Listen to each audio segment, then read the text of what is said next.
I dropped out of school to become an actor. My parents were never for this idea. I have always worked my best to ensure that I give them a reason to understand why I did what I did. To a point where whatever money you are paid, I used to literally bring 80% of what I earned to my mom. Now, talent management, where it came from it's an experience I learned in Morocco, right? I was acting as the main bad guy. Nafika kule, the producer asked me, umekuja peke yako? I'm like, yeah. You don't have an assistant or a manager? I'm like, my wife is my manager and she's back in Nairobi. But she did not give you an assistant to come with. I'm like, I'm entitled to that. But they refused to talk about my flight schedules or my contract. Kama kuna kitu. They were like, can you talk to your manager back in Nairobi? So because yangu ilikuwa tunkuact. Then when you get there, their main characters, their main actors, the treatment they get, yo bro, I had around 4 people to keep me warm at night. Weather for bro. Singles. Hello. So that is one thing I'm also trying to replicate as we're here, so that the actor kazi yake kwetu ni kupiga cinema.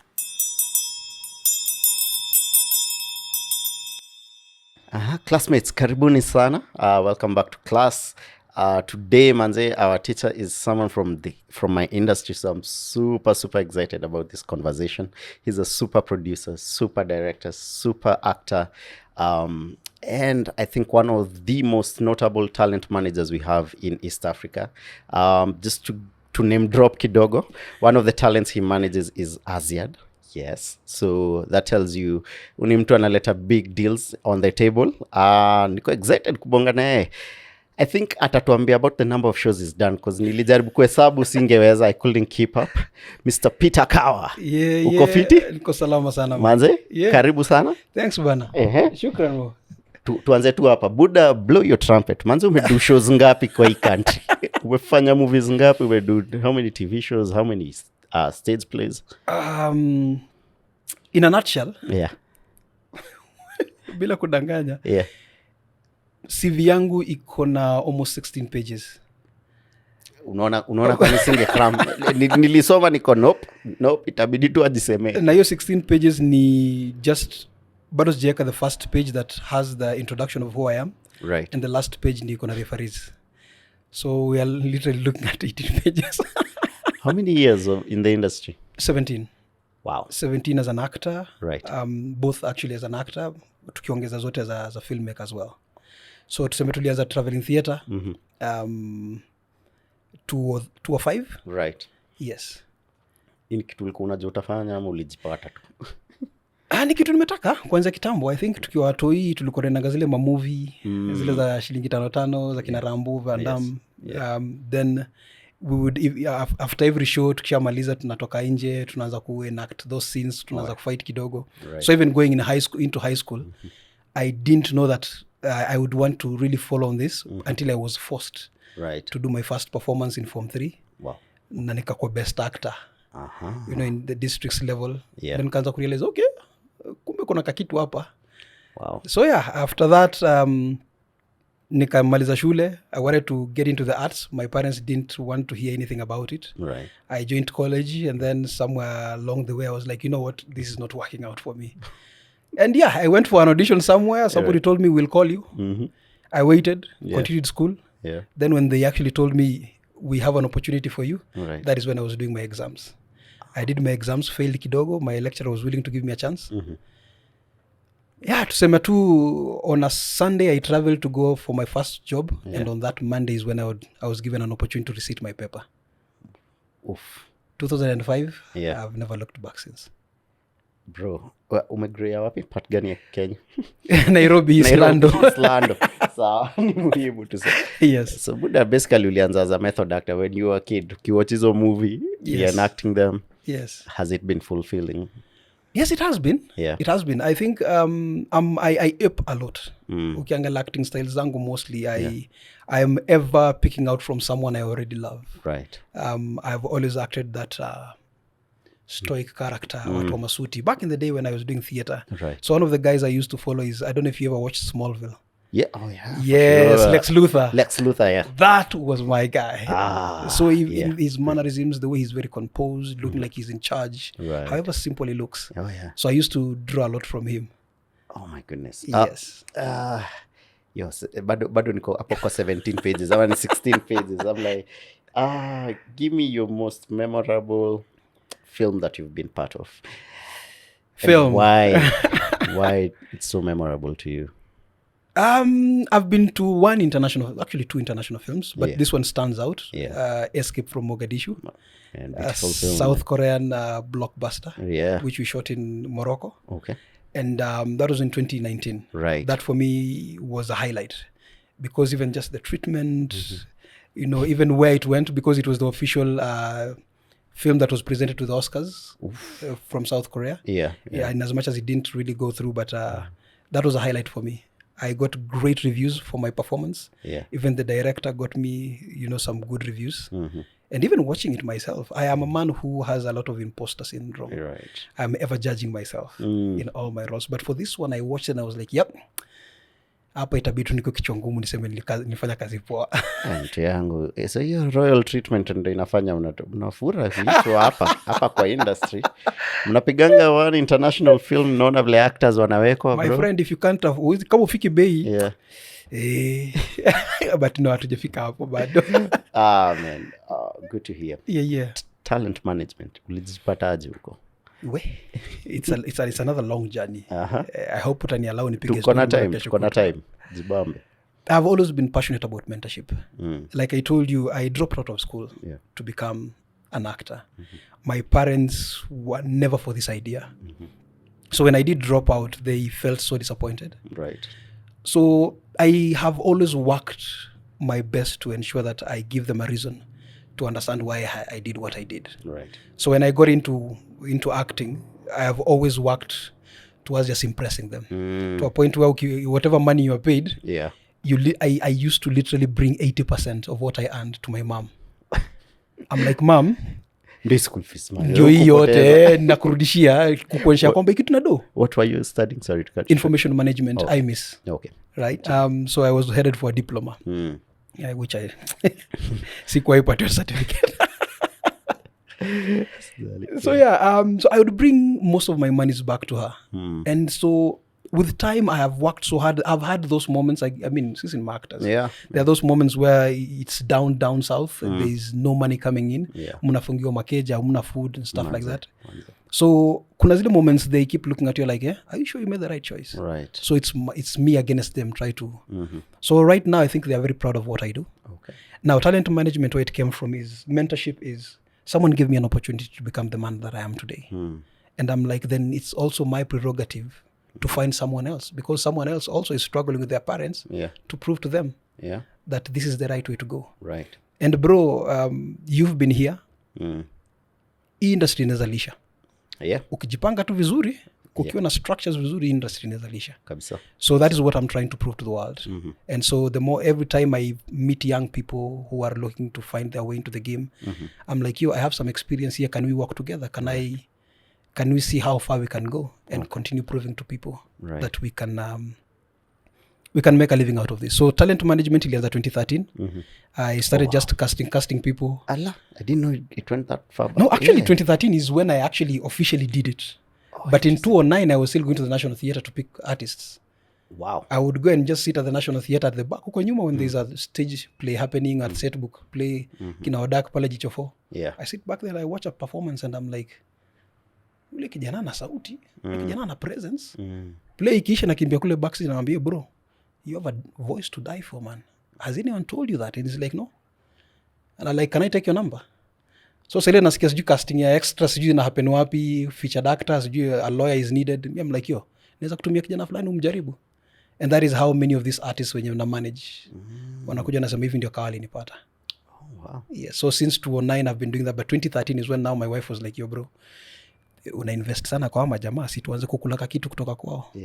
Take a percentage and add more of your services to them. So that's why I tukaanza stories of communication for them. We'd now start reading through their contracts. Sometimes we would be like, kabla uende kwa set, let me give you a few basics of set. When you hear close-ups, this is what you're supposed to do. When you hear standby, decorum. So tukajipata tunaanza kuinvest kwa wase pole pole, like, this is a management company. So here we are.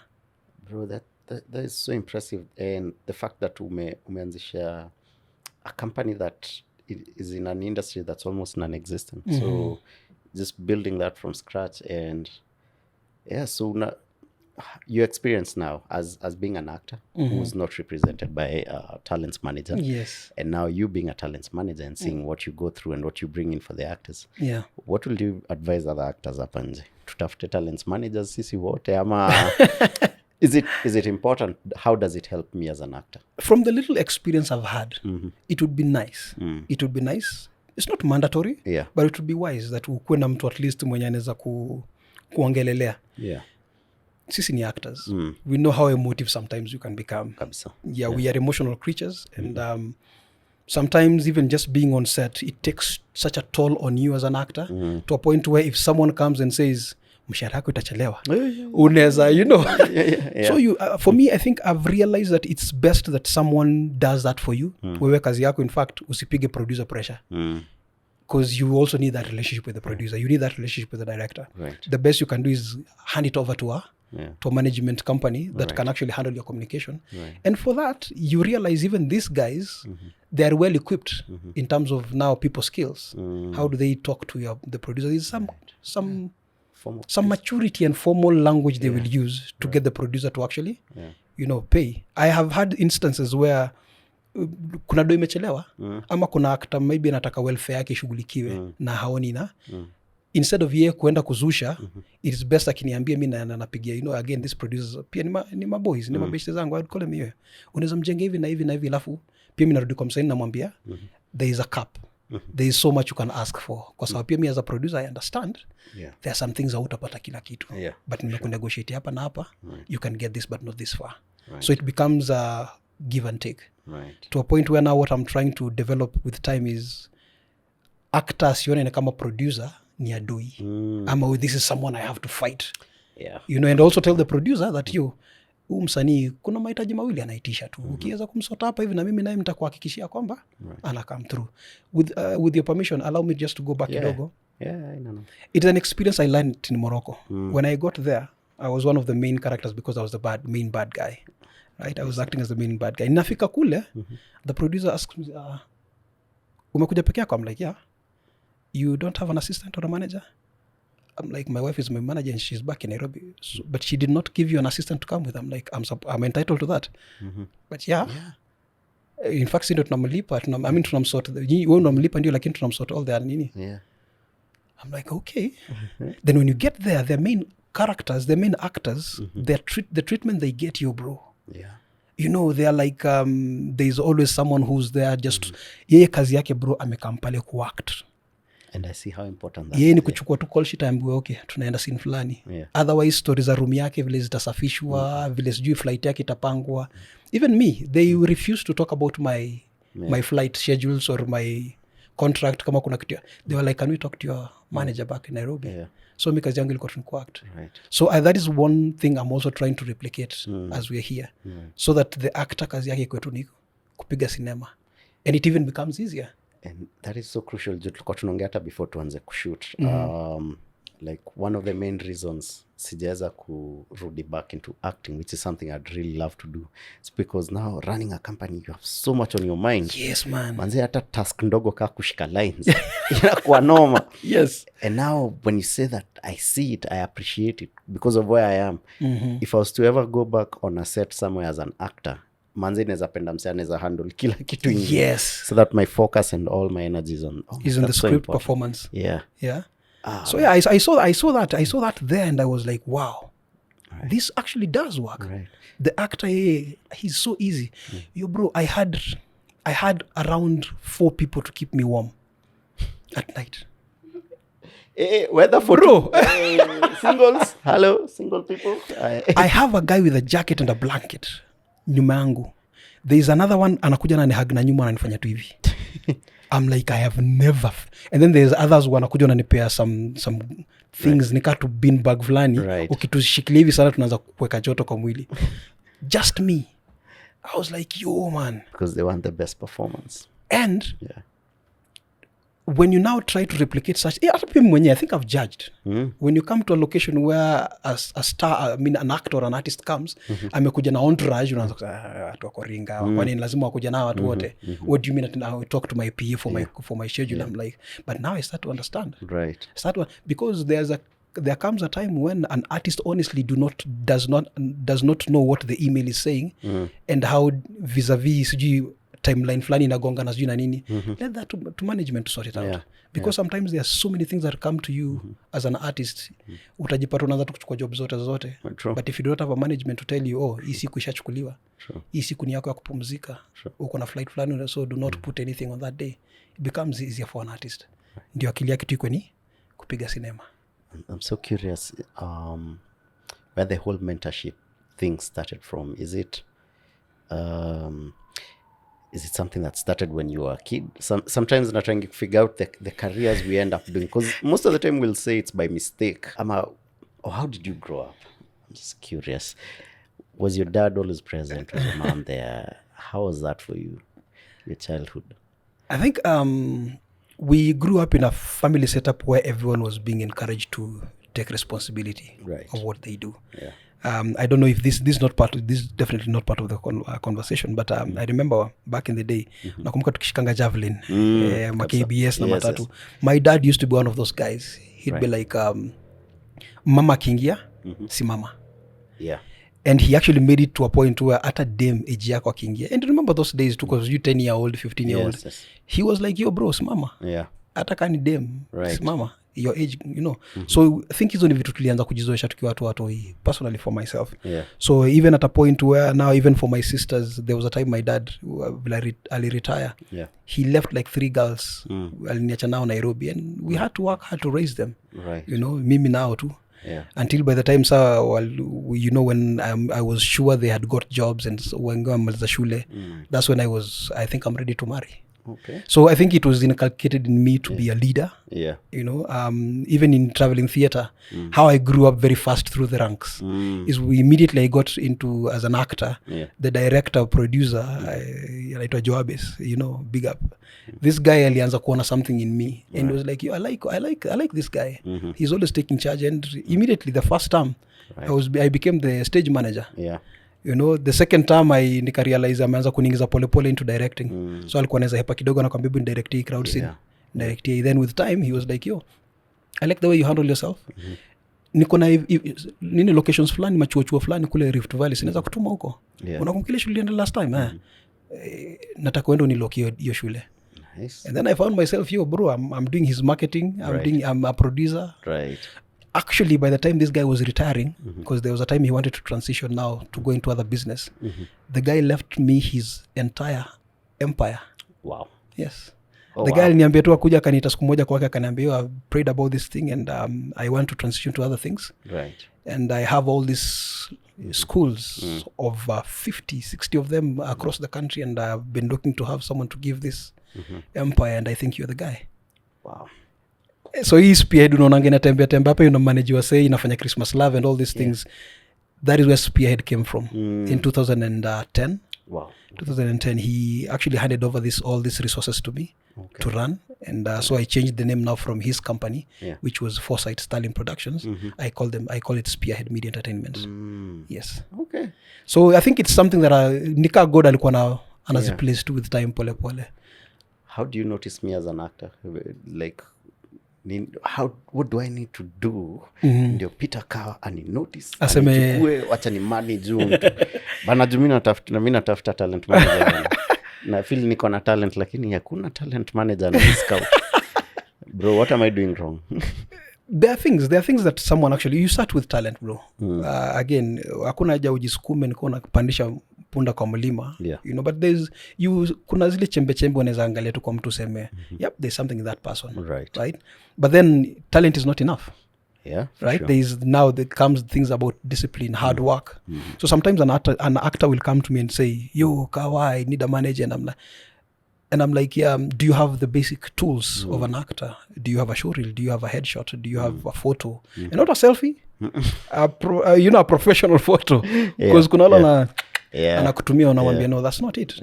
Don't give me a photo in the street somewhere and then expect me to use that to judge your skills. Go to a professional studio, take your photos, send that to me with different looks. Then the third thing I ask for a profile. Something small about yourself, just a write-up, a paragraph, so that I understand the kind of person you are, what motivates you to want to become an actor. So kama ataniambia hizi vitu zote yako nazo, then sasa tunaanza kuwork pole pole. You know, I don't sign you up immediately. I want to see kwanza bidii yako. Kama hauna, I will recommend. Enda kwa studio, because I have a guy who takes photos and it's a shortwave. You know, go take photos pale. At a fee, obvious, but very subsidized. Nitakupea mwezi moja. Bro, sipokuja nazo, pia Mr. Waste time yangu, bro. I have other people that I can work with, so. But otherwise, let's start with talent. I support you talent, then I give you an opportunity pole pole now to see how you can manage yourself. Kama ni mtu abidiwa kujituma, then it's easy for me. Because a manager should not work to push you into nini. It's for you to push yourself, and then I take that energy, and then I harness it into now kinetic energy. Into a product. Absolutely. Man. How do you draw that balance? Because, you know, you're an actor, you're a performer. So if you walk into a room and they're looking for specific actors, so how do you tell yourself, okay, I fit this profile they're looking for, but I have this stable of actors I'm managing. Wacha iende kwao, mimi wacha nibaki kama manager kwa hii situation. And let me tie that with how have you become comfortable with, because most of the rates out here in terms of revenue share between talent managers and talent inakwanga 80-20 ama 70-30. Like, how have you gotten comfortable with, I'm okay with 20%, you know, he or she gets the 80%. At what point do you decide, okay, I also want my 100%? Your balance. Haikusumbuangi ama inakusumbuanga? How do you strike that balance? With your first question, well, this is going to be controversial. Mali nimefika kaka. Sidhani kama I am at a place where I have to be desperate enough to take somebody else's opportunity. Because I have done so much as an actor. I have acted in so many shows. I've done enough. Not that I don't want to anymore, but there are shows that unaweza itiwa useme I do not necessarily have to take this because it would fit someone in my who is a part of my team. So I don't think I am at a place as an actor to be desperate enough to actually nip it from someone I know in Azatoshia within my own reach. So unless labda a casting director comes straight at me and says, Kawa, I think this is what I need you to do, this is the role I have for you, then hiyo ilikuwa ni yangu. But if at all they come for my actor, and then I feel hiyo ikai yangu. But honestly, kama si mimi umetaka, then why not fight for this guy a particular role? Right. So I never find myself in that kind of situation where I have to strike a balance between taking that role for myself or for an actor within. And then again, also the actors that I work with, I don't think there's anyone who really fits my profile as such. I have Ben Teke, I have Peter Kamau. Peter Kamau is an handsome dude, bro. Me, I'm the villain, bro. Me, I have a personal face, so I don't feel like you know. Najiamini, lakini bro, kuna reality na kuna kujiamini.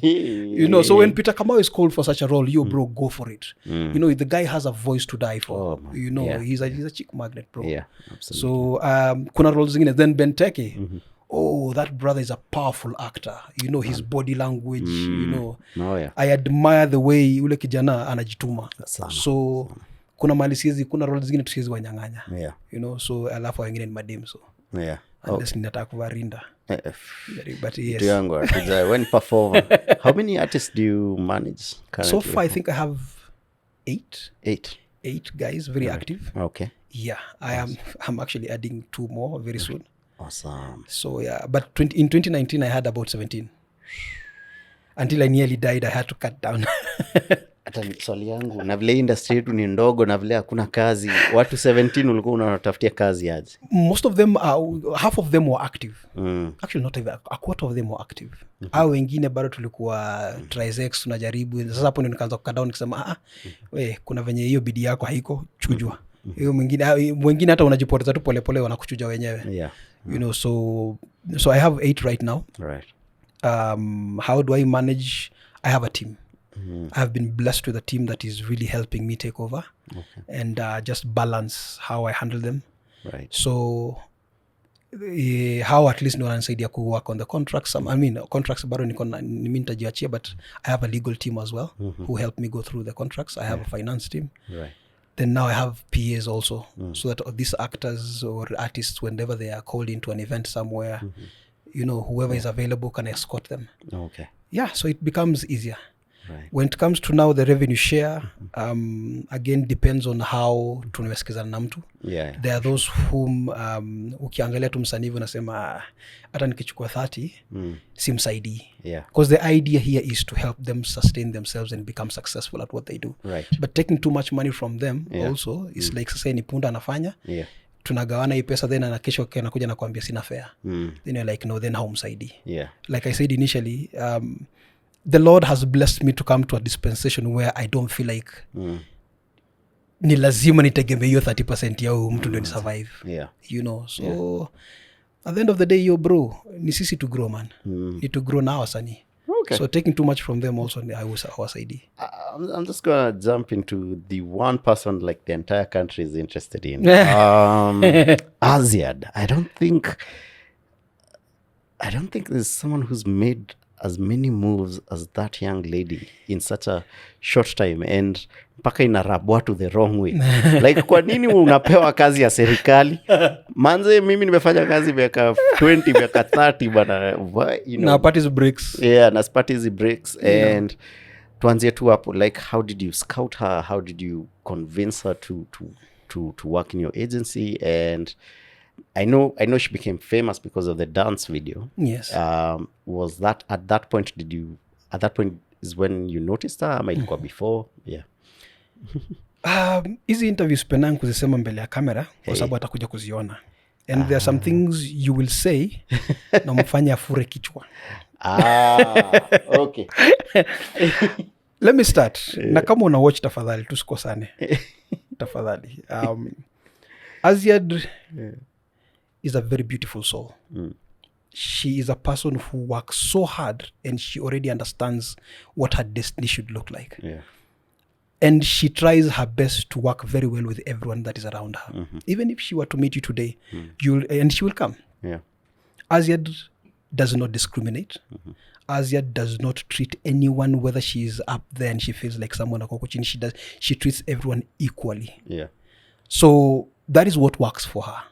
That girl, I think it is kuna favor inamfuata. And if you look at all her interviews everywhere, she will always remind everyone that she prays a lot.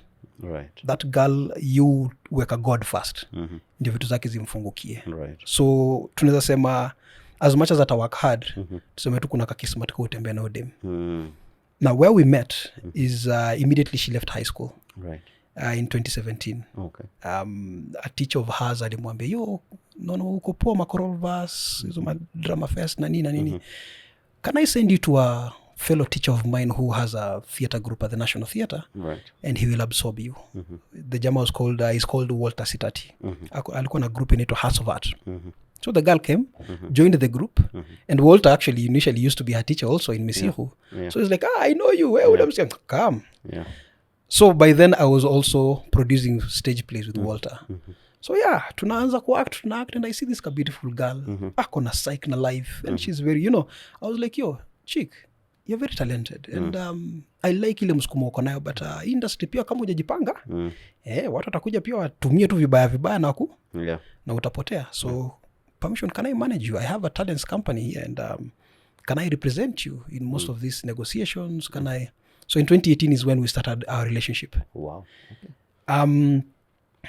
Kama tusumbua, I understand huu mtu anakuja kusema anataka kuniongelelea na maanisha nini. Yeah. You know. So yes, I took a contract, my draft of the contract. I told her, hebu soma hapa, kapitia juju, so hizi ni nini? I explained to her every clause for her to understand. So these are the responsibilities I want to take over from you. And she's like, okay. Sawa, hebu sign hapa chini. Sign. Yeah. Akasign, nikachukua nikaeka file. And she did not sign alone. Alisign a lady called Pauline Chalo, akasign na Benteke. Benteke was also part of the show. Yeah. So a couple of guys wakasign, like 5 of them. Right. I took them, put them in my file. So chini imagine nakam na review every time naangalia contract na mwambie chick, nakumbuka nikikwambia nitakuwa na kupush kutengeneza content. Hebu tengeneza ka YouTube channel hapo hivi. Nika fungua. Anafungua. Fungua Twitter, but Twitter nafanya fungua. So tunafungua tu pole pole, you know. Yeah. And then with time I think she started getting the gist of it. Tukaanza kuwa pamoja, and then now she had a, you know, Instagram, TikTok akafungua, Facebook. Right. Some of them she was not really interested in them, Facebook and Twitter. Mimi nikamwambia acha nikainazo passwords tu hapo. Yeah. And then now she was really interested in TikTok and IG. And those are the platforms that were really taking shape by then. Yeah. Long story short, come 2020, it happens. Yeah. It happens, and I go and I find her at home after now the trolling started. And she's she had just moved out from her, you know, mahali penye alikuwa anategemea wazazi. Now she's alone, and then this happens. Then everyone is trolling and she lives alone, and I find her in a mess with my wife, and I told her now, can I start my management duties? Yeah. She's like, please, by all means. I take her phone. First of all, her phone, you cannot even type. I don't know if you remember that story. Her phone was haiwezi tumika because messages were just coming in. Right. We usually say this and people think it's a joke. Yeah. There was a time her phone had 50,000 plus messages unread. What? On WhatsApp peke yake. Jesus. And guys keep calling because now her number had leaked. And guys are just calling. And sometimes some of them would even add her to WhatsApp group, and wanamtukana then wanamtoa. Wanamwad kwa WhatsApp group ingine wanamtukana. And then people are now calling on the normal. So she would actually go offline. She would disable her SIM card, but still WhatsApp is available. So that people don't get her, but WhatsApp bado zinaingia tu. So I took that phone. Yeah. And now I told her, can I manage? So we found her another phone and another SIM card. Right. Now management skills ikaingia. That's when I was like, easy call inaingia, hello? Okay, akianza ujinga, kata. Kuna zile unasikia tu, hey, tulikuwa nataka Azziad akuje for an interview. Naandika chini. Tunataka Azziad atusaidie kupush for a brand fulani, ama tukuje tumdress. That is how now my management with her started. Right. So tukachukua all these energies, tukazipanga, tukatoa zile has make sense, then zile zina make sense. Right. We consolidated that now to become who we are guys today. Man, yani, thank you for validating something I keep doing. Whenever I write my email, my signature down there is usually success is where preparation meets opportunity. Thank you. And people keep saying that Azziad wanguki hizi vitu, but I keep saying no, she was prepared for this fame that came. And when you say this, you started managing and pushing her and, you know, shaping her career from 2018. 2 years before. The breakthrough came in 2020. Yes. So haikuwa bahati. Haikuwa bahati. Yeah, and this is the main reason why I started this channel, so that watu waone manze success is not an overnight thing. A lot of the people out here celebrating or cussing out, manze imewa take time wafike hapo hivyo. And thanks for that, man. Yeah. And the sababu, I think she always says it. All her interviews she says she has always wanted to be a superstar. Right. Even when she was young. Yeah. She has always wanted to be a superstar. So when you ask her, when 2020 happened, did it shock you? She's like, no. Only that it came slightly sooner. I didn't know when it was going to happen, but she knew somewhere along the way it was going to happen. So she was preparing for it. And that is what I saw in 2018. This girl has something about her. Yo, dude, we had a play at the National Theatre, and she was at Kenya Mass. Yeah. Yes. Right? Yeah. And she was on internship. And Kenya Mass. Watu wanomo toka huko. Example. Yeah. She was at Kenya Mass, and she was on an internship in Coastal. I think was it NTV in Coastal? Yeah. We had a play in Nairobi. She would take a bus on Friday night to come to Nairobi for Sato to rehearse and Sunday to rehearse. Then evening, anapanda basi tena anarudi. She did that for about a month. Oh my God. That's when you knew how dedicated this girl is. Yeah. And that is what I saw. So many people will say sometimes, Kawa ndo umemake udem. No. Who dem ndo anajimake. All we are doing as a management team is to take all these resources and putting them into order and helping her panga them. Right. But otherwise, this girl works hard. Yeah. In fact, yedu tukalisha chini atuambia, wewe guys, I am not feeling the trajectory we're going in. Right. Ama si feel ni kama mnani communicate enough to our clients na vitu kaizo. So she's literally our boss. Sisi kazi yetu ni kufuata kile na kumpanga. I keep saying that because I think she's on radio Monday to Saturday. Yes. Morning show from 6. Yeah. So that means by 4:30 she's up. Yeah. 5:30 ameingia studio. From Monday to Saturday. Yes, to 10. Kuna time I think I was shooting and my radio was tuned into her channel. This remind me the channel? Yeah, Sound City. Yes. And I was shooting, actually tulikuwa tuna shoot. Was it Click Bang? Ama ni Grand Little Lie, I can't remember which one of my films. And every time I'd drive to work, I'd hear her voice. And then it can hit, wait, nimekuwa nikisikia udil the whole week. Every single day from Monday to Saturday. Yes. That is, whew. So Buddha, manze na feel tu world yako ni so busy. It's managing all these talents. And then there is your career. And I'm sure hustles zingine unapiga. What does your day look like? Kutoka uamke asubuhi, how does your day look like?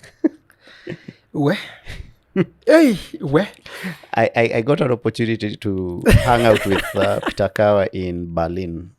Umse alikuwa anaumwa kichwa, I think the entire time tulikuwa huko.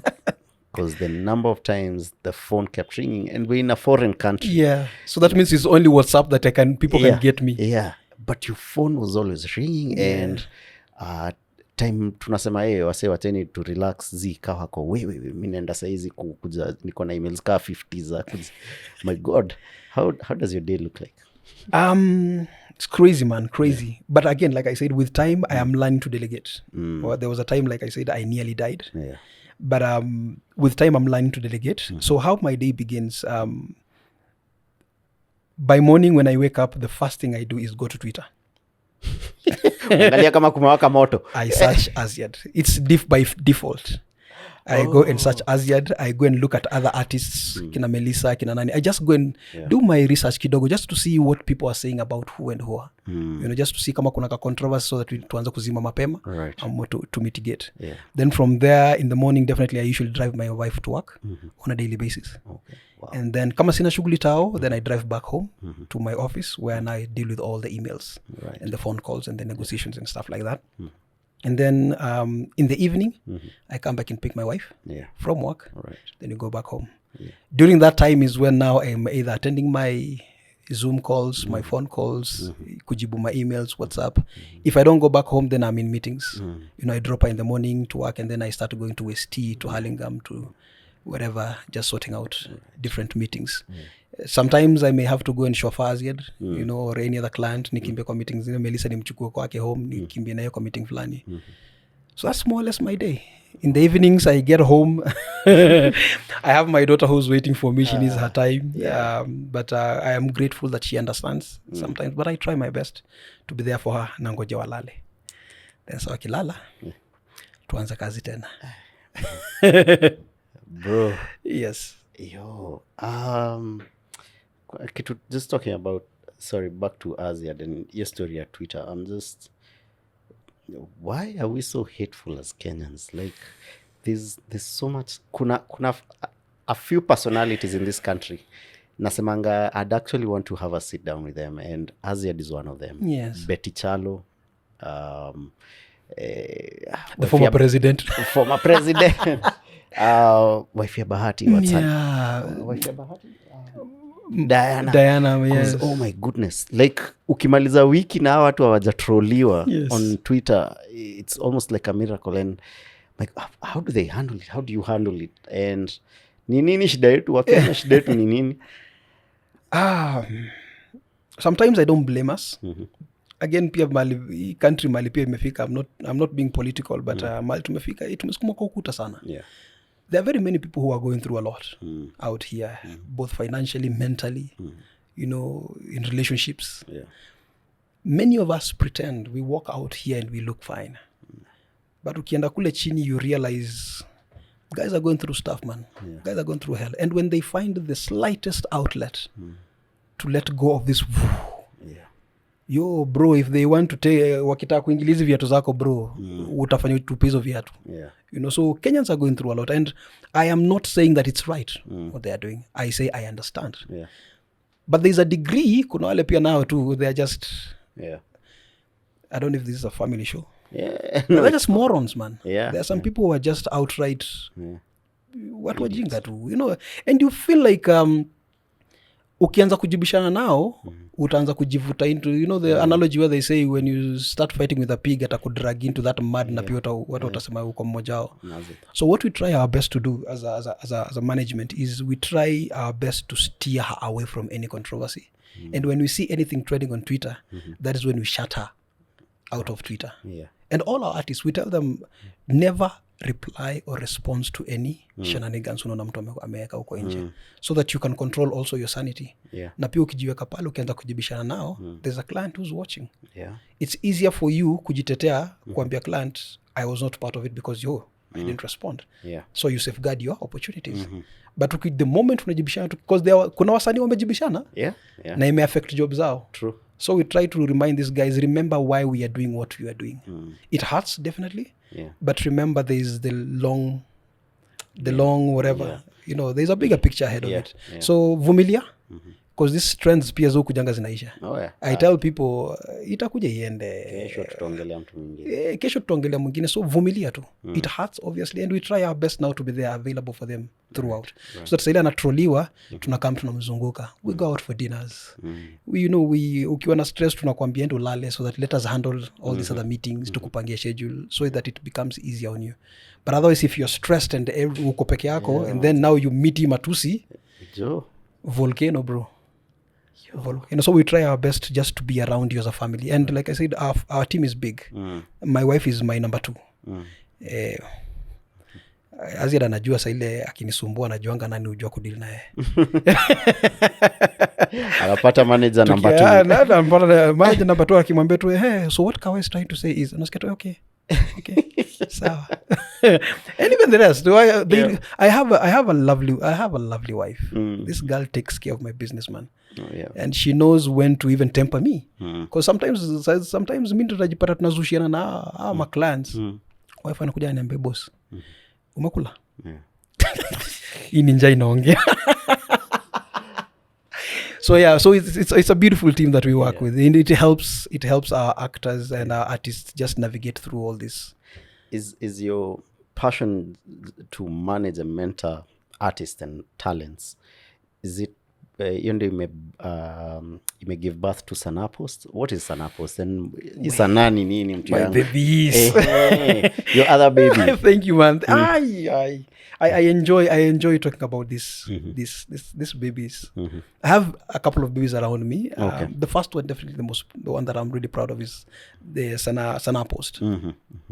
If you'll allow me to go back. You bump into young people, and I know you bump into such people every other day. You feel, I've seen you on TV, how can I be an actor like you? Every day. You're like, no, but siwezi kuzima, so that usiende uniandika kwa Twitter ya kwamba nilikuzima vibaya, because we have to be careful. So sometimes you have to be nice around them. Sometimes you even start making promises that you had not even planned to make. True. Neza jipata kwa Swin Johnny. You're like, okay, chukua hii namba, pigia producer wangu, atakusota ama casting director wangu. Unaona already unaanza kujazia casting director wako watuka 20 in a week. So what I did was this. I was like, many of them come to me and they say they want an opportunity. I was like, I can only offer, because hata pia mwenye ni actor atafuta hizi majob. So how about if I create for you a platform where you can get online visibility, where I can help you package your profile, your photo, and your so that in the event that when you create and she creates and he creates and there are about 20 of you, I now go to a casting director, Isaiah or Langiri, I say, yo Langiri, hebu tembea kwa website, niambie utapata nani hapo hivyo. Oh, by the way, consider huyu, fungu uangalie profile yake. So that now it becomes a community, to a point where now if actor A ame create profile yake and Phil is coming to cast for a project and anapata kuangalia profile actor B, with time kama jaridhika na actor B atakama bump into actor A's profile as where were you? I had and that's how actor A gets a job, even without anybody directly coming to look for them. So it's an ecosystem I'm trying to create. Also we also do curation of events na activities za wasanii. So you go to the National Theatre, we take photos of the activities, kama ni play, we go to red carpets free of charge, unfortunately. but with time we are coming to kuna ka rate card tumeanza kutengeneza. We've already shown people what we are capable of. Now there's a rate card that we're developing just to show people, we are not charging you an arm and a leg, but at least basi shughulikia tu cab manze, but at the end of the day sisi ndio to achieve goals zetu, and that is to standardize the activities of the industry. Yes. Wow. So that is Sanaa Post for you. All right. Yes. You mentioned a couple of babies. Yes. Now Sanaa Post, again, as we are doing this business of curating artists and their profiles, we realize some of them come and yet they have no idea what they are doing. Again, wala toma selfie. They come and put there as their profile photo, selfie. Mtu yangu nilidu TikTok ikapata 1 million views. Mimi ni actor. Ni actor mnoma. Yes, there are those. You know, but when you ask them about the standard basic things that define an actor, hana. You know, so we were like, hata mmoja ananiangalia tu sahi. So watu wa selfie. So you go and now introduce them to studio sessions where they take photos, now professional photos. Now when you bring Langiri, they don't question the people you send them to. Right? True. But then again, it's not just about photos. It's not just about a profile. Now it's much more. Do you understand the acting basics? Being on set. Right. Again, a producer comes and sisi ma producer tuko wengi. Bro, me, I have tremendous respect for you. And we've had these discussions so many times. But there are very many young people here out there who call themselves producers. But do they know what it entails to be a producer? You feel? So Sanaa Post now gave birth to Sanaa Academy. Now Sanaa Academy is master classes. Right. Pick one, teach one. Let Africa keep teaching the rest of Africans. So the idea is to have master classes. So we started with physical master classes, but tunalemewa. Tunafanya master classes, but we can only accommodate 20 people. Then we have, for us to have that one master class for 20 people, we have to plan for about a month. Tuzifanya ngapi ndio to feel tumeachieve. So the idea was, how do we get to Kisumu? Because the Kisumu was calling, Mombasa was calling, the US, kuna msanii ako US anakwambia, I see what you guys are doing in Kenya, but how can I access? So now we are curating all this now for online platforms. Right. So we just take Phil, tell us a bit what you know about producing. We record that in one location. We put it, we kata it together. We put it into a nice, presentable way. It's what you're doing with Melissa, I think. I've yes. So Melissa is our first instructor on board. But now we are bringing in writers. We are bringing in voiceover artists. We are bringing in storytellers. We have a director who's teaching other directors on directing for stage. So we're trying to bring all these energies together. Put it up there. Nasema Phil, as much as unakula pia pande yako, kuna avenue ingine. Tukisha kushoot, tukisha kuweka wewe buda umekaa tu mtaani na pajamas kwa tu. Another student amelipa. Na pesa zako zinaingia tu. Na pia msanii pia, as much as you're earning, it's not just you gaining, but even the students on the other side is gaining. So that they can go and put up their own productions in the way that you are doing it. So those are my babies so far. Bro. Na Sanaa Talks. There is Sanaa Talks. Guy. Wengi, man. Sanaa Talks is more or less what you're doing, brother. You are handling now CEOs. Sanaa Talks again is more. You actually even were part of my second episode. Sanaa Talks is a roundtable show where we can tuongee mana. Tuongee. I feel like in our industry kila mtu kwa kona yake anafanya vitu zake. The weird thing nimekam kurealize, kila mtu kwa kona yake, but manze tuna fight for the same exact thing. Ukiwa on your end, una try ku bring in professional whatever to the talent, the actors, and also negotiate better rates for them. Mimi on my end, I'm trying to build this system of selling films where I can bring in the story of royalties and residuals. Buda tunafanya the same. It's the same thing. It is the same thing. Atuongei, in fact, now that atuongei, mimi najijazia upande yako, ule msee vile hii gym anaingia hii, ili pesa yangu anakula, you know.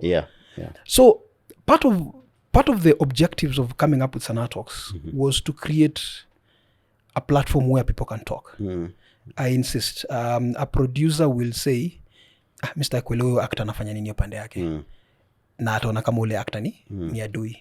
But then I realized, no, hata actor pia pande yake anasema ule producer. By the time, now that I'm a producer and I'm also an actor, I start understanding what these producers go through for them to put up a show. I start understanding so guys, kujeni muambiane kile mnapitia. Then you realize you guys are colleagues in the game. You guys are supposed to be partners, tag team partners. the more a producer now starts understanding what an actor wants, then an actor understands what the producer wants. That's when now everyone helps the other to to create something and achieve. Because producer akimake do kwa sababu ule actor alikama akajitolea, then ule actor ataweza kuafford Absolutely. Ule rate anaitisha. And then it becomes like this. You afford me, I give you 100%. You make your money, you afford me next time. Right. What's your vision? What's your ultimate goal? Because you're doing all these wonderful things around art, and like, what's that one vision, one goal that you're driving towards? Kama ni moja. You're allowed to have many. I'm sure umekutana na hao wengi sana, tutatembea tu kwa hizo streets so bado mnafanya zile vitu zenu za kuchekeshana, bado mnafanya zile vichekesho zenu ama zile acting zenu. Niko na kijana hapa maliza high school acheza na nyinyi tukingojea ingie kuwa daktari. Yeah. We need to show people that this in itself is an industry, a self-sustaining industry, and that can be taken seriously just like any other industry out there. People are proud of their doctors. I mean, their doctor kids. And Christmas comes and all of us are seated around a table. Ule pale na daktari, pale ni lawyer. Right. And you can feel some respect. Ukifika kwa msanii, unaweza tuchapikia kajoke kamoja. We can make money and we can be respectable. And when you look at industry, I mean, countries and economies out there that are doing well, like the US, Hollywood and Europe, most of the industries that are actually doing very well are sports and the arts. Oh yeah, for sure. Right? Oh, for sure. So imebaki hapa Africa. Maze. Pia sisi pia to take place yetu tukuje tuseme ini job. Yeah. Lastly, you go to a place and you want to book a location. Juzi, so actually I was doing a reke juzi for a film I was supposed to shoot. And that lady who was giving us the location, akasikia vile tumekaa chini tukipanga shot zetu tutachukua pale, and then sijui lazima tupangeni, and she sat down and she was like, you guys do this amount of planning just to come and do these things? I was like, ma'am, hii ni kidogo.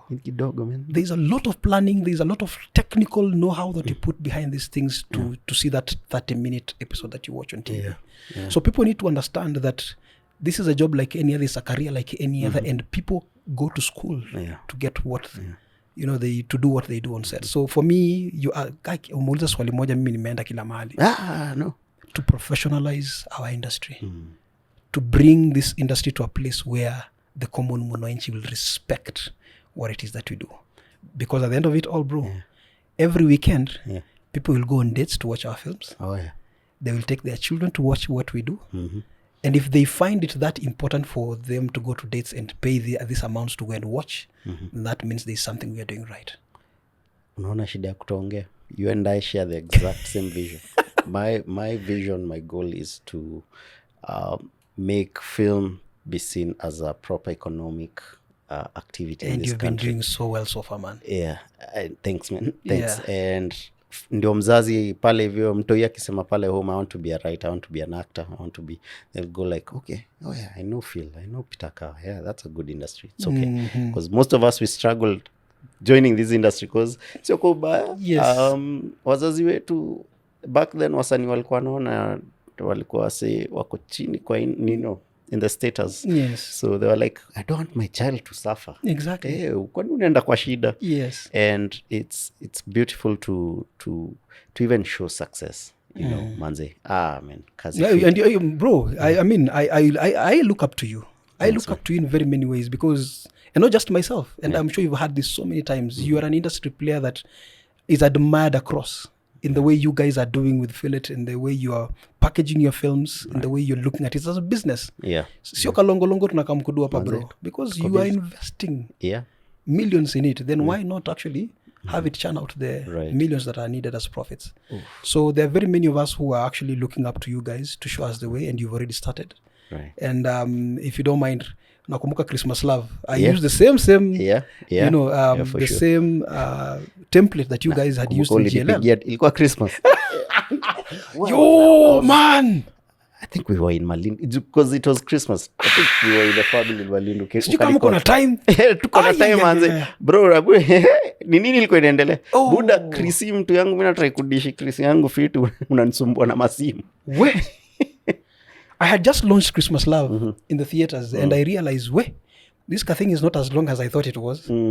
You have people coming from all the way from Syokimau, wanna spend 2 hours kwa jam, only to come at the cinema, they sit down, hata kabla popcorn ifike quarter way movie imeisha. Afrika tunamalizanga before movie yanzi, but endelea. So the audience steps out and they are so mad and disappointed. They're like, such a beautiful thing, but why so short? Na nimelipa punch. That's when I had to kick to the next stage. Let me put this thing on an online platform, so that watu wafiki mtu akae mtaani aone tu na familia yake 30 minutes iko sawa, as a feel ni kama waste time yake na nini na pesa zake kuja kwa cinema. So I had to go to gear 2. And then now looking at niangalia wapi, so I found this guy. Tukatengeneza, ndio everything worked very nice, very well. We are actually almost into Christmas. And then into Christmas, and then mpaka ishaanza kutrend Twitter. And this one brother calls me akaniambia, yo bro, how can I get this film? Nikamwambia, enda kwa platform watch pale na ulipe. So siwezi pata kwa free, ikiwa free. I'm like, yo, buda itabidi tulipie free, wezi ipata YouTube. I hope ulimtukana. Then the brother says, so siwezi download. Nikamwambia, hii mali iko sasa imefungwa mbaya. But why do I have it on my laptop? I'm like, you know what now? I'm like, yo bro, I'm watching a film on my laptop and I've downloaded it. I'm like, what now? Nikapiga developer akaniambia, so kuna vitu mbili. So there. I'm like, man, so someone can download this thing. So as in inaweza chukuliwa sahi ni ipate na so that means people can actually go and nitaipata River Road sahi. Manze. So sita make do yangu. So he was like, yo, so what do we do? I'm like, yo, apana, we need to safeguard the thing. Akaniuliza, do you have anyone else who can help you? I'm willing to actually have you find another developer. And that's when I thought about you guys. I was like, GLL had done very well. Like, hey, unapata unkona mtu. So you gave me your guy's number and he called me and he's like, yo, Kawa, we ni beshte ya Abel. I respect that. Na kama ni feel amekupea namba yangu, I will work for you. However, now, I'm driving to Coast for my holidays.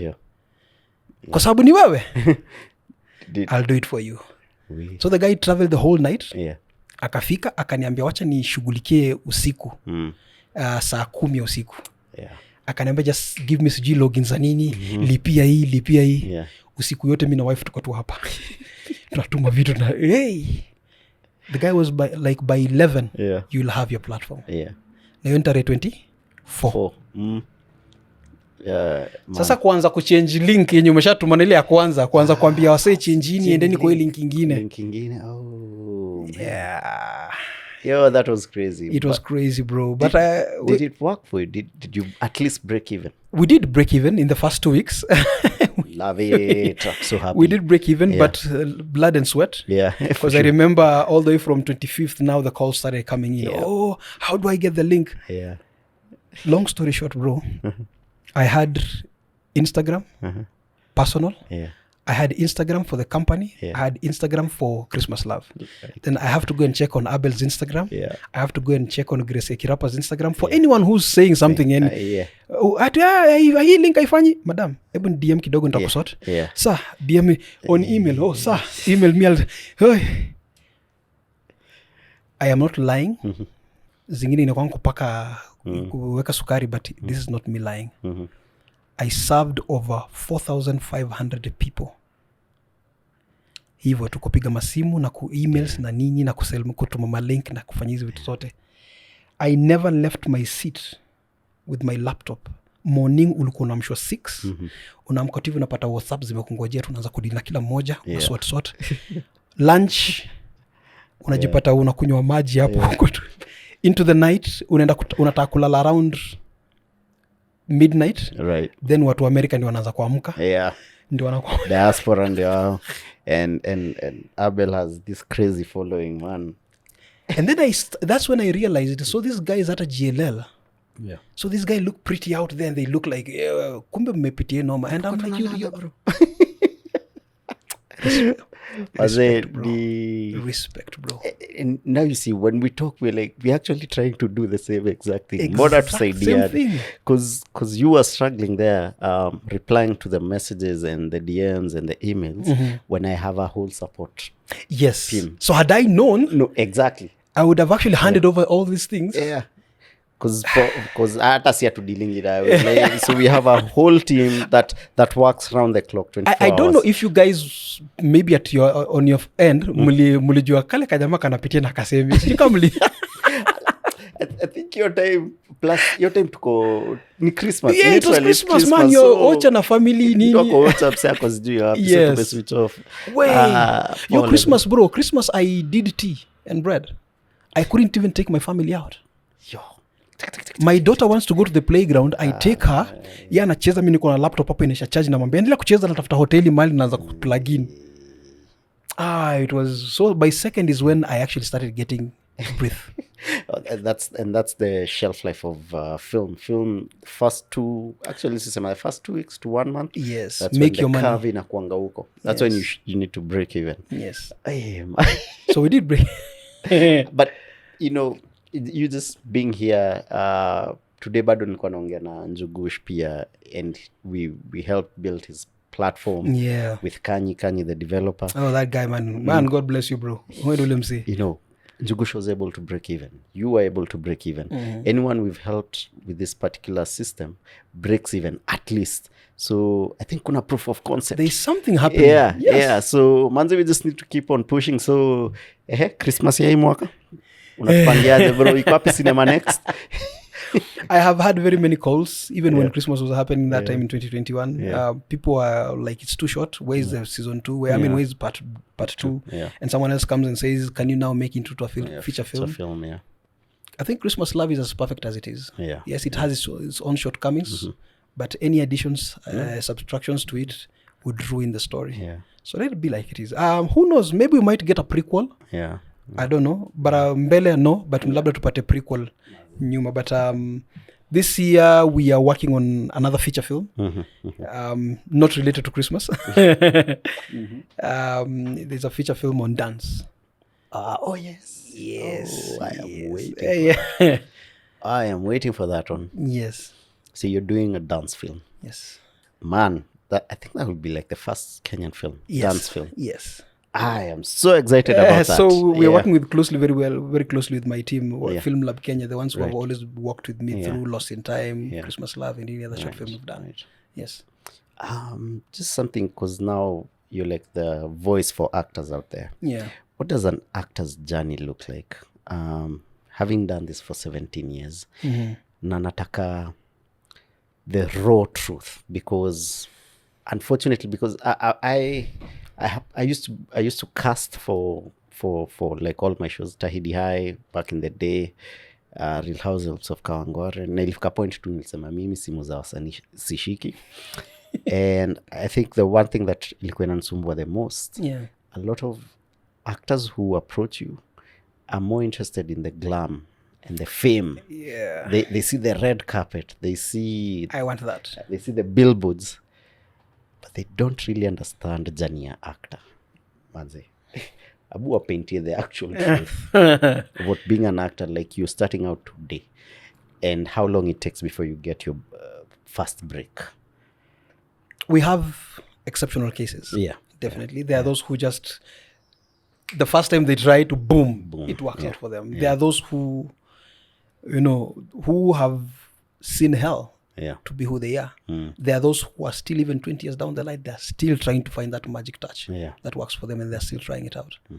So there are those actors who will start simply because someone gave them an opportunity, boom, something else works out. There are those who actually work hard to be. So kuna wale tumefungiwa manyumba mara mingi, we've not been paid sometimes, unscrupulous producers.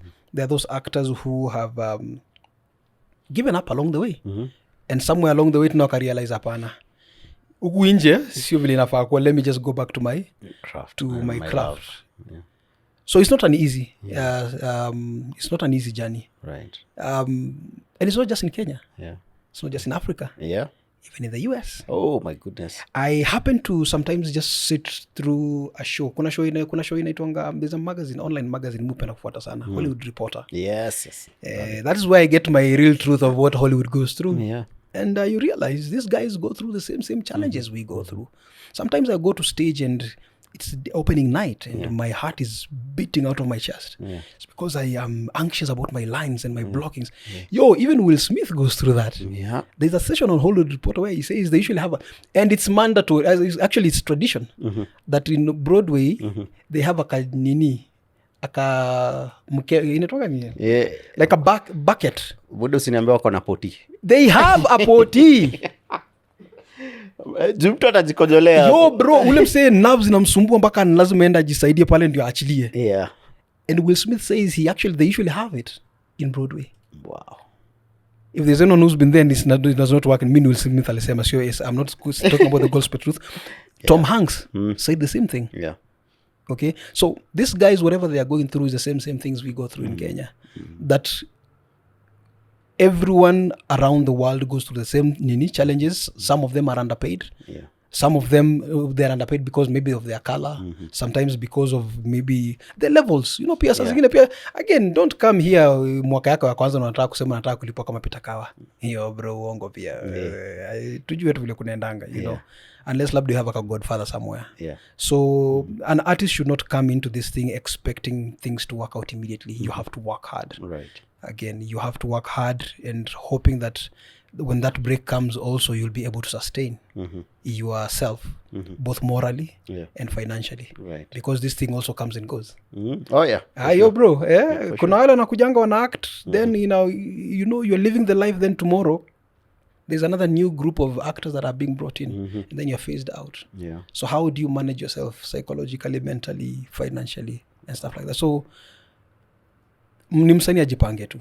Ni msanii ajipange because if it meant so much for you to get there, then it should mean equally the same how you go out.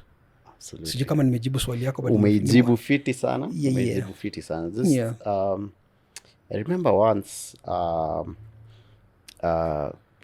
because I manage Kate, so I used to do a lot of events. Ule msichana ni msanii bro. Ule msichana ni msanii bro. Ule anajua craft yake, yupiga job. And I remember it was a certain event, and there's another lady who came in to sing. She was an upcoming artist, musician. And so Kate, went on stage after her, and she was just talking to the masses and the people, and akasema, if you're an artist, I don't care whether it's acting or music, whatever it is, give yourself a minimum of 7 years. 7 years just for people to notice you, just for people to now know your face. So to make it 7 years ndio kwe familia. Hii sura tunaijua. And then another like 3-5 years now before the big deals start coming in. And manager huyo, the upcoming artist, manzi akaidwa mkono wako, mtu yangu sitaki kuamini vitu unasema juu niko hapa hivi, I'm sitting next to my upcoming artist. Unamwambia ananid kuhustle for the next 7 years. Unambreak heart bana. Mpatie at least asikie fiti. Motisha, unajua. Kate was nice about it, and she encouraged the lady. But I honestly now thinking back, I'm like, what James Gatena? You see? Yeah, and it disappeared too, even as James Gatena, we were artists. And I wish Kate had stuck to her truth. I'm like, neza penda kukudanganya, but minimum 7 years. Unajua hii ndio kitu inafanya wasanii tuna fall into depression. Right? Tunaingia sasa kwa mandukulu sasa, unajua? Ni kwa sababu expectation unaziweka huko juu. But with time unakam kurealize sio easy vile inafaa kuwa. Yo bro, there are some truths that atuambi watu kuinje bana. Tumezisema tu zote. Utafungiwa nyumba bro, utatembea. And pick a story. And I'm sure when you have many of your guests, ask them about that, because watakwambia wengi vile walikuwa wanatembea kutoka sijui Muthaiga, Kayole, ndio wafike. Nimekueleza hiyo jani ya artist. And thanks for opening up kusema ushaifungiwa nyumba. No, wait. Sijui nifungue ya file. Fungua bro. Hata watu wajue. I do this film. Shattered. Yo bro, Shattered has Rita Dominic, bro. I have acted with Rita Dominic, the Nigerian princess. Bro, I don't know. Judy Abel's wife was on that. Was on the crew. Yes. Yeah. I do Shattered. And now it's rap night ya kurap. And guys are nimefungiwa nyumba bro. hiyo usiku. No, the previous night. Yeah. Nimefungiwa nyumba, then I have to organize for sister zangu mahali watalala, wenda kwa ule kuzu, wenda ule kule kwa. Mimi nitaenda nijipange. Yeah. Kwa kuzu yangu fulani. Yeah. Kwa hapo Strathmore. Nikaenda kadozi nani studi, nikaenda kadozi kwa hostel yake. Yeah. So I'm still with the same cause atutoshani na yeye, so nikatumia the same clothes. Yeah. Yo bro, hii ayamba na wasi wako juu ma cocktail manini, ma speeches na mimi niko kwa man, niko kwa kona mahali bro. Sijui na mimi every time watu ma speech, watu wanasalimiana, watu na network, mimi niko kwa makona, niko nani? Endo dozi kwa ule mwingine okay, enda kwa nani? Unaweza chukua sizi yangu fulani, imagine. Na how imetingwa side ingine. And this is at that moment one of the biggest celebrated films in Kenya because it had Rita Dominic. I think Gilbert Lukale was the director. Yes. Yeah, it was a big Kina film. Mombi Maina was the main, Robert Burale was there. You know, Melvin. Right. So man, bro, and that maybe I should say this. I have been toying, just like I've been toying with Christmas Love for 9 years. I've been toying with another concept, a very short, not a short film. I want to call it Smile and Wave. Smile and Wave. I love that. Because most of us actors, tuko pale red carpet Buddha. Ujui ile kiatu ni momba bro. Manze. Ndio nifike tu pale, hata ujui nimetembea kutoka wapi ndio nifike pale, unaenda kwa choo. Because I did that. Yeah. Ndio nifike hapo hiyo siku ilibidi nienda kwa choo ni freshen up kwanza. Nifike pale naanza kusmile, ma cameras go, so nani, uko hapo, but ujui. Yeah. Nikimaliza pale tukisha rap, unawasalimia watu, wanapanda malimo zao. Wanaanza kujifanya, my cab is just around the corner. Waanze kutembea mapema bro. Watu wengi wasemi hizi vitu. Yeah. Watu wengi wasemi hizi vitu. Inakuanga unfortunate juu job yetu showbiz inakanga very glamorous. Watu sahau ni hustle kama tu ingine. Just like any other. Vile tu utaanza na job ingine, utaanza ukilipwa mshahara ndogo, so inabidi utembee, inabidi maybe usikule lunch. Same thing, you need to put in several years into the craft before you can live off of it. You know, and kuna hii pressure tu wasanii upewa huku nje manzi. Ni sikuonu unatembea, utaanza tu kujudge. Man, kuna time I'm talking when I think 2020 nilikuwa somewhere hapo Chiromo. Yeah. What had I gone? And then the next meeting I had was in Tao, I think the next engagement. So yes. Niko Chiromo hapa hivi hakuna haja ya kuchukua cab. Yes. Nitembea tu. Kalesa. I kid you not, nilisimamishwa na watu watatu wananiuliza feel kwa nini unatembea? Niko man. Napenda kutembea. And then siendi mbali ni hapa. Ni pale tu. Yeah, but my goodness. Give me your stranger than fiction story. Ini segment lazima siuliza kila mtu. There's that thing that has just that happened in your life and you're like, baadaye uko sijui kitu ilihappen aje, but it's real life, man. Your stranger than fiction life story.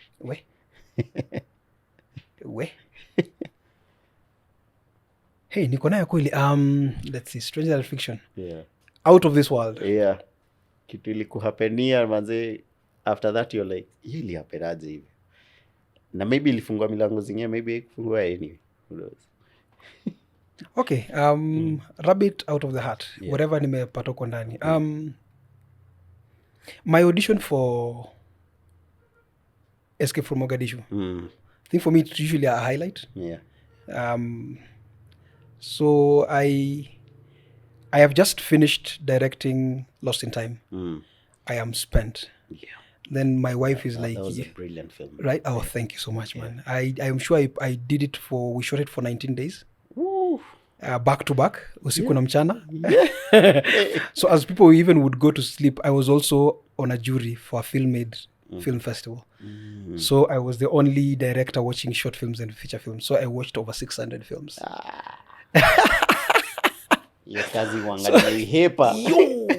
So here I am, tunamka morning, na direct, ikifika usiku silo sonda kudosa 7, mimi na spare an extra hour or an hour and a half to watch films, then alala saa 8 saa 9, then 5 nimeamka tena kusoma script yangu. So for 19 days that's what I did. Then I finish and then I go and shoot Uradi.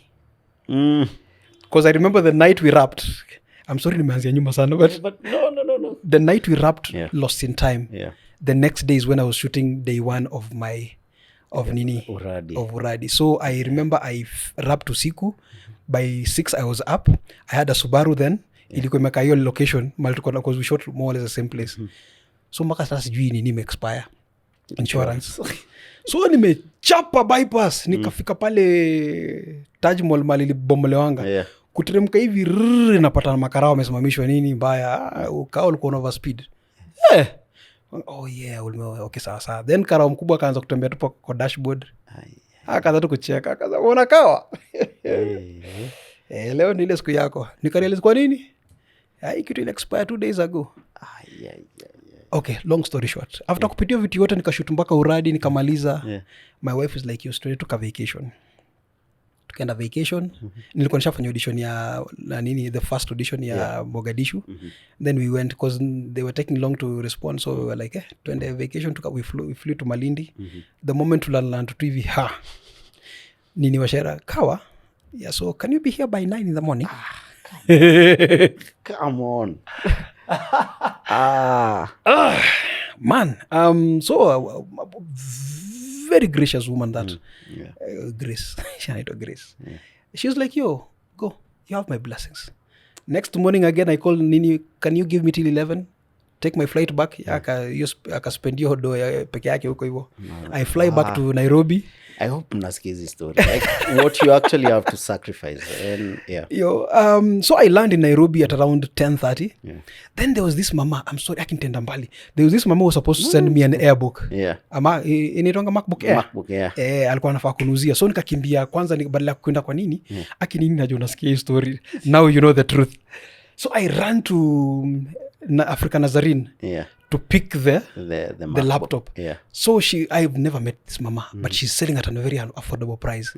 So I go and just I wear the money, akanipea akaniwashia kila kitu iko sawa, niniwashia yako Kawa uko wapi? Time ishaisha. It's almost 12. Nduthi. Nikafika Kariako, audition time. Kawa wewe. Tukaanza audition. Nishasoma script zangu, uzuri nilisoma kwa ndege, kila kitu niko nayo, nikatoa pencil, there's a place, this character is smoking. Lines. And she's like, hold, what is that you're doing? The character is smoking. And she goes to her pack, shika. I'm like, nini? I don't smoke on camera. She's like, yo, the character requires that you smoke. I'm like, yo, you see nini? Yo, Kawa, the character needs to smoke. If you're auditioning for us, nini chukwa. I'm not saying you light it, but put it on your lips. I'm like, hey. She stood up and she left the room. So mad. So she had this assistant called Chamozi from Uganda. He's a good friend of mine. Kanikujiambia kaniambia, Buddha, watch ujinga. Do you know how big this project is? Kuja nikuonyeshe. He put it on my lips. He lit it. The moment he totu moshi akaniambia, toa, do your lines. I was like, sinivo tu. Nini? He's ready. Sure. Nini comes and she's like, okay, let me see. So I did exactly this guy did. Nikawasha. Kafanya lines zangu and cut. That chick threw all manner of profanities at me. Just trying to show me what a jackass I was. Unataka kupoteza kazi, and that is the take I was looking for. And you see, that is the take that actually got me the job. Man, first of all, I know how intense Nini is. I've been to a couple of auditions. Na kunazo niliflop. I know what you mean. For me, if you ask me, Stranger Than Fiction, I always look back because the first question you ever asked me was, what is my highlight? What is that project? I nearly lost the biggest project of my life because of just something so small. And had it not been for a friend coming through for me and saying, this is how you do it. Then I would be here talking about now other projects.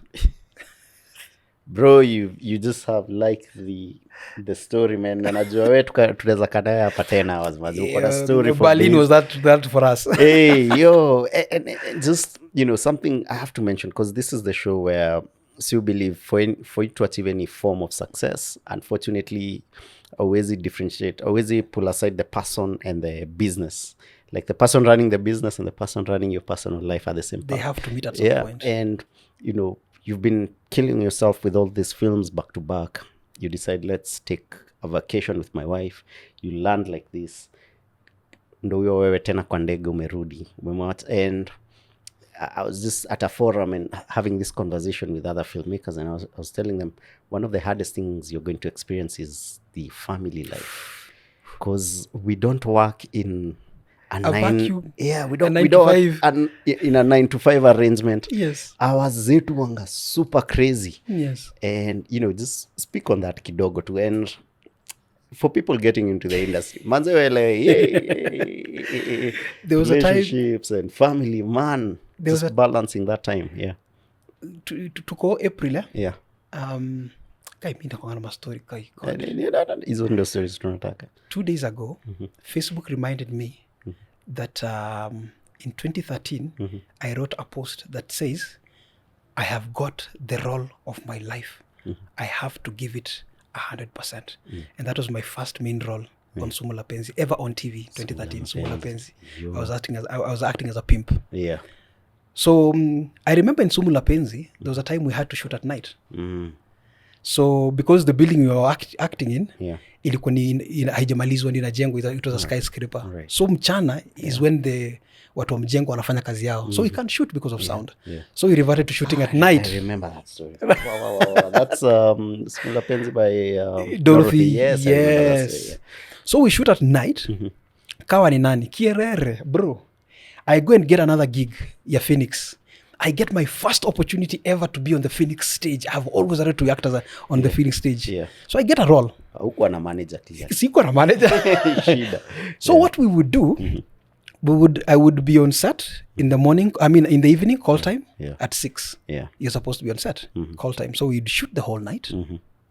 And then eat usiku. Lakini so unajua usiku because of now timelines, ziko all over the place, hausikii njaa. Yes. So morning ikifika ni unapanda mat kurudi home kwa sababu umechoka, unaenda kulala. The funniest thing is my character in Sumula Penzi didn't have a ring. Yes. So that's a funny story. So sile napanda kwa mat ndio unapata natoa ring yangu ndani ya socks na vaa. So watu waniangalia wako mse mbona anavaa ring. So they start assuming stories. So the moment I would get to town is when I would meet my wife when she's going to work. So we would kiss and hug in the middle of town. As she goes to work, as I go to sleep. And remember, we are newlyweds. Yeah. Oh. Yes. Oh. We had not even done 1 year. Oh my goodness. Together. Yeah. So yes. We kiss and hug in town, and then now I go home to sleep. Yeah. Remember, I'm in Phoenix. Eh? Yeah. So I have a call time ya saa 6. Oh God. So saa 5 lazima niamke. Nothing in my mind is registering that I need to eat even breakfast because ni usingizi na niita kwanza. So when I sleep, nikiamka 11 nimechelewa already Phoenix. So niteke tena. Tukifika Phoenix, is the rehearsal still 5. And then hakuna time ya lunch. Of course. Yes. So it was a cycle for me. I managed somehow, but you could tell it's taking a toll on me. Yeah. So I do my show at Phoenix. First ever, Martin Kigondo, Melissa Kiplagat.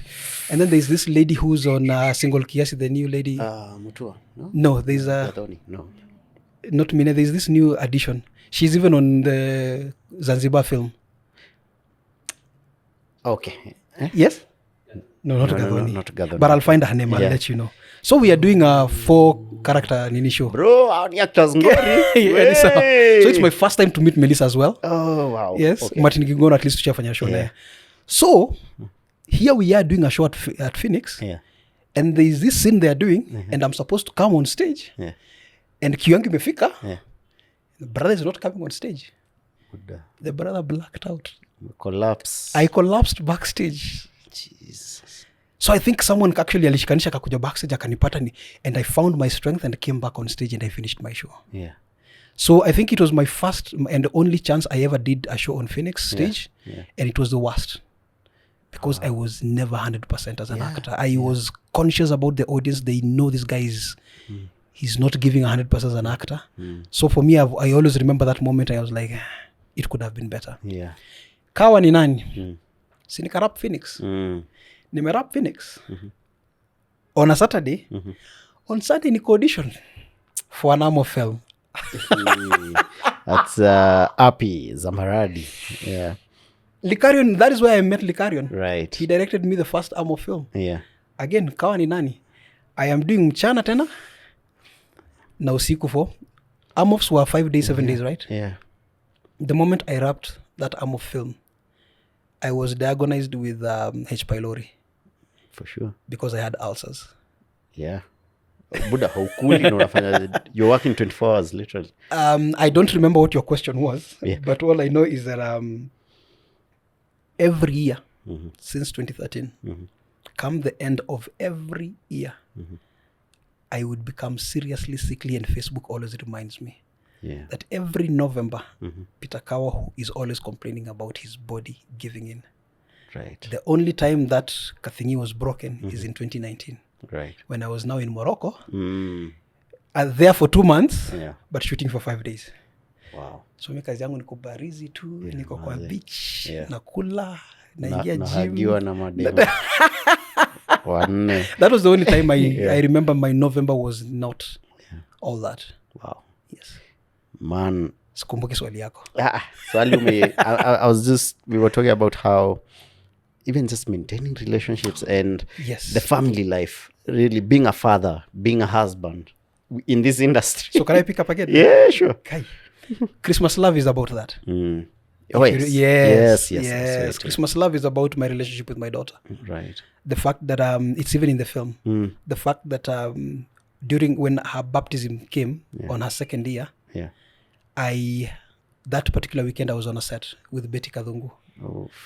So I was told, Kawa, are you available? Yeah. I'm like, yeah, I'm available. Yeah. And then my wife tells me, tuna baptize mtoi. And my wife was like, yo bro, atujalipa rent hii mwezi. Na honestly ukweli atujui tunakula nini kesho. Sinalipa. Go. Tukapigia Dijo she's the godfather. Yeah. Kuja simamia mtoto wako. And I went and did my shoot. But Edijo has never forgiven me to this date. Yeah. He always reminds me that. You know, the saddest thing is that I've not heard this story from just one person. Yes. Even my own producer, I think, my very first producer coming into the industry. And this is someone who had been working like 20 years into the industry before I joined the industry. Yes. It was just the same for her. You know, she actually missed her son's baptism. Wow, man. Yeah, because of our industry. And people don't see... They don't see the sacrifices that we put into this thing. Yeah. Sometimes you have to travel for a while. Christmas 2019, my daughter is, Dad, uko wapi? Niko Morocco. Yeah. You know, Christmas itself finds you in a foreign country. Right. So you have to make sacrifices. This industry of ours takes a toll on you. Oh, yeah, for sure. And Christmas Love was just a celebration of parents who sometimes as kids you never understand what we are going through. We just need you there. But honestly, we want to be there. Yeah. We every inch of our our personality wants to be there, but tukule nini? I have to work. Yeah. You know, so it's not easy. It's not easy. For me, that's why Christmas Love had just to be there, just to remind both parents and even the kids that it's possible, but ni kuelewana tu. So it has taken a toll. I have used our personal finances to put into these projects we run with alone. All of us, man. All of us. Unafaa kulipa school fees lakini project imeivana huko bana. You know, then you have to balance things. So it's not easy. Right. It's not easy. Balancing family and this industry wise is not a joke. Man. It is not a joke. But you're doing a fantastic job, man. Congratulations, brother. Honored, bro. Man. Just the final one. What's your mantra? What's this line you wake up with in the morning that's in your head that keeps you going every day? If you read my profile, I say so very many things. But pale mwisho, pass it on. Pass it on. Pass it on, bro. Right. It's because to be the man that I am today, the man that is being celebrated all over the place, it just needed one person to say, kijana ni actor mkali, hebu nimpe chance. And someone gave me that chance to be. Right. And since that time, I've never looked back, bro. So it bequeaths me. I know you want to talk about tumekuja tu. Hata tutafungia hapo juu kizungu. It is up to me to hand it over to the next generation. Yeah. Because a time is coming when I'll be phased out. If I hand it over to the next generation, right, then that next generation is the one that is, if I do it right, and if I impact them in the right way, they are the generation that are going to pick up my daughter. Yeah. Because she's also coming up as an actor. Yeah. Nominated twice for the WIFA Film Awards. So if I don't do it right for the generation that is behind me, then my daughter is going to go through the same things that I have gone through to be the way I am. And that should not be the case. So pass it on. Pass it on, brother. Pass it on, bro. I get that, man. And that's just really beautiful when a man thinks beyond now and they think about their legacy. And I think it's just the right way to live, and I think it's the perfect way to leave this show, this conversation right now. Manze, asante sana, bro. No, thank you. The many gems we've picked up from this conversation. Tupatane hapo nje na tuongee zaidi. I think tuna change industry, and exactly. Yes, you're right, the generation behind us ndio wataenjoy. And man, usichoke, pass it on. Asante. Hey, I hope class imeweza. Manze, kwa comments, tupatane kwa comments. Niambieni your thoughts. Follow this page, Becoming CEO, subscribe, jibambe kabisa. Thank you, man.